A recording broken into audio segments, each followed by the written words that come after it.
So the other day, a friend came round. He's not happy with his job and he's been trying to change it for quite a while, but it's not easy because it's one of those secure German jobs that comes with lots of benefits, and the longer you stay, the more benefits you get. It's a difficult decision, and having been there myself, I do really have a lot of empathy for him. We got to talk about salaries and money, and it reminded me of a childhood acquaintance I made when I must have been about 17 or 18. This was at a party in a shack in the woods in the middle of nowhere. And this acquaintance, he was a friend of a friend. And he was one of those guys which is just really kind of nice, like annoyingly nice, extremely agreeable, and it just seemed like he was desperately trying to be liked. He didn't want to step on anyone's toes, and he was just constantly trying to sort of back me up and agreeing with everything I said, while at the same time trying to include everyone else so that nobody felt left out. It was kind of, it started alarm bells ringing in my head. It was just a little bit off, just seemed a little bit kind of not really genuine. Anyway, for whatever reason, my friends left without telling me, and because it was in the middle of nowhere, I had no way of getting home. So this guy, let's just call him Paul. Paul was there with his car, and he offered to drive me home, which I was very grateful for. But the whole way back was sort of a huge simper fest. He was just really trying to find out what I liked so that he could also say he liked those things as well. I tried to give him some money for driving me home. It was a very long way and it was really out of his way, and I was feeling quite guilty about it, but he wouldn't accept it, and we almost got into an argument over it. This was really the first time that I'd seen any kind of pushback from him, which, sort of startled me. So the next day I got in contact with my friends. They apparently thought I'd already left. Who knows? Anyway, I told them about Paul and the fact that he hadn't accepted any money, and it turned out that he came from a very wealthy family. And this is something which he always tried to hide because, when people found out, they just viewed him differently, and it really destroyed any chances of building a relationship. And I know, boo-hoo, poor rich kid, but this can also happen in, the other way. If you are poor and don't have money, you will be excluded automatically from many different things.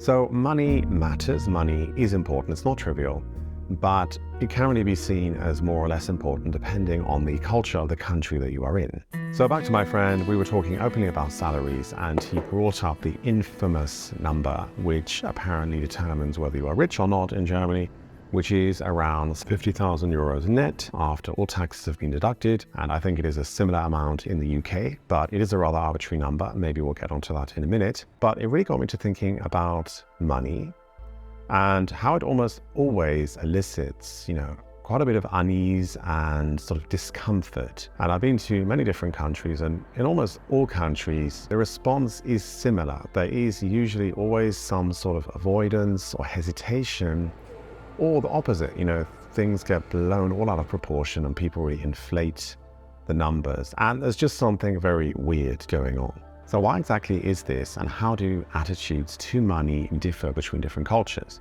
Well, it is, as always, highly complex, and it is a topic which really involves a lot of feelings and emotions, so it's very difficult to get any sort of reliable data.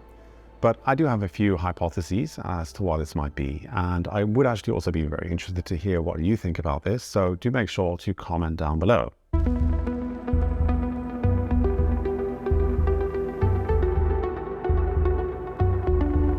As the story with Paul from the party illustrates, I believe that cultural and social factors do contribute significantly to this discomfort surrounding discussions on money. I'm going to get into, a definition of what money actually means, but I think it's important to know that we are all very biased when it comes to money. You could even say traumatized.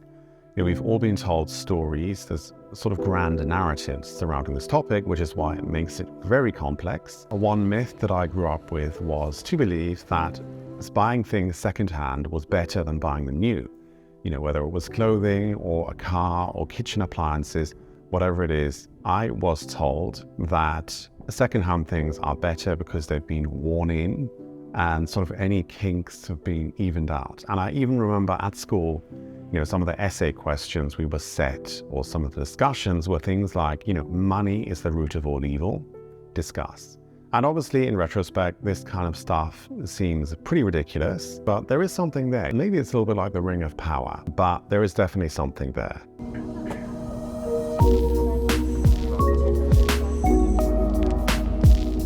Let's just say for now that money is a medium of exchange. We exchange our time for money, we exchange our labor for money. But the thing is that discussions around money really are dependent on the culture. Now, in Germany, a culture of privacy and modesty prevails. Germans just really generally do not like talking about personal finance, about wages, salary, net worth.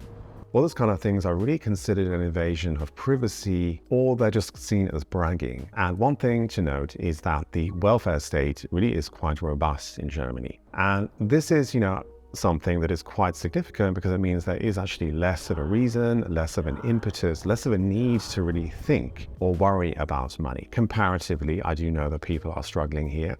But, the best counterexample would be the US, because the US is a more capitalistic, more consumerist society. Money is objectively more important there. And Germany's sort of tendency towards security and safety and stability also feeds into personal finance, with many people really going for more low risk sort of retirement or life insurance options, rather than trading on the open stock market. A development which I have noticed in recent years is the fact that salaries are now often advertised with job postings in Germany, which is something which was very unusual 10 years ago and something which I see as pretty Anglo-centric because this is what I grew up with in the UK. Germany's focus on equality and social cohesion can really foster quite a high degree of discomfort when talking about wages and sort of net worth and finances and all that kind of stuff.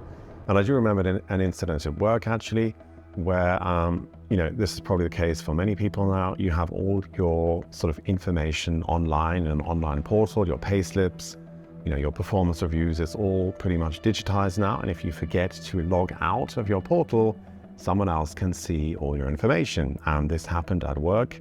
A colleague happened to see how much another colleague was earning, and it caused a huge uproar because he was earning significantly more than she was. And there is actually a running gag that at least I have with my friends here in Germany, that if you have an alte Vertrag, as in an old contract, you are set for life, because there is this stereotype that what people used to earn 20, 30 years ago is astronomical when compared to what people earn today.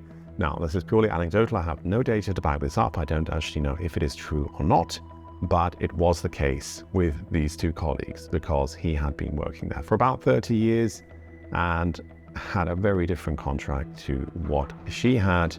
She'd only joined the company 5 years ago. And I think this is really the crux of the matter, especially when talking about salary and wages and net worth. It really often usually brings up a lot of feelings of resentment, of guilt, of inequality, shame. It's the comparison game. The comparison game which we have all become very accustomed to since social media took off. And I don't know if you can relate, but I've heard this story many times. And you might be very satisfied with your salary. You feel great at work, you feel appreciated, and it's enough to fund your lifestyle.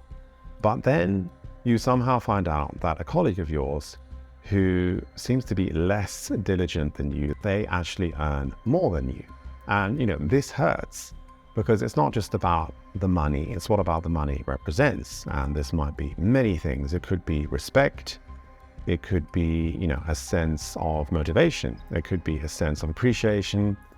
Many things are wrapped up in what this money represents to different individuals. And suddenly, you don't feel so happy anymore, and you feel like you are being cheated, like you are being disrespected by the company. And nothing else has changed. The only thing that's changed is the knowledge that someone else is earning more than you. And if you're not careful, the comparison game can destroy, or at the very least, change who you are. If you go back to the story of Paul, he had actually changed his personality in an attempt to fit in. Money is also a pretty prickly topic in the UK, but definitely less so than in Germany. There does seem to be a little more transparency and less mystery when it comes to salaries. And polling by YouGov in 2022 actually found that 51% of adults in the UK felt comfortable discussing personal finances, which is up from just 40% in 2021. Now, there are numerous studies out there, but I have to say that most of these studies really consist of just asking people how they feel about money. And as I'm sure you can appreciate, this is highly subjective. This can change on a daily basis, so it's very difficult to actually get any sort of hard data on attitudes towards money. But I still find these studies can be really quite interesting, and they can give us at least a sort of sense of the general zeitgeist. One study which I found fascinating was attitudes towards the rich in 7 different countries. And interestingly enough, attitudes towards the rich in Germany and France are lower than they are in the UK. And another really interesting finding was that attitudes towards the rich are generally pretty negative. The rich are seen as very dishonest and very untrustworthy, unless you actually know a rich person personally, as in, a millionaire. If you know them personally, then your attitudes towards the rich in general go up, and you actually see them as more trustworthy and more honest than the general population. A study by Klarna also found that Gen Z and millennials are significantly more comfortable talking about money than older generations. This was in the UK, and there were also similar findings in the US. So I think the uncomfortableness around discussions of money definitely has a strong cultural element, and there does also seem to be a generational divide as well. The reason that talking about money makes many of us uncomfortable is something which I alluded to earlier. In many capitalistic societies, money is seen as a virtue. It's seen as something to strive for and something that should be attained. And so if you don't have it, you feel very insecure and you feel worth less because of that. In more socialist, more communistic societies, it's kind of the opposite. Having money is frowned upon, and you really try and do everything you can to hide the fact that you have it, to avoid, feelings of envy and jealousy, and ultimately to avoid being investigated or, as we've seen in China, having your business destroyed. Because it is so important, very often our sense of self-worth, our sense of confidence, and really how we fundamentally view ourselves gets wrapped up in our own definition of what money actually means. That actually takes me back to school again, where we also discussed the definition of money. And I think almost nobody came up with a definition of it's a medium of exchange. Most people would say something like, it's freedom or success or fulfillment or happiness or, whatever else. And this is why I think that many of us find it very uncomfortable to discuss our personal finances. But just because something is uncomfortable does not mean we shouldn't do it.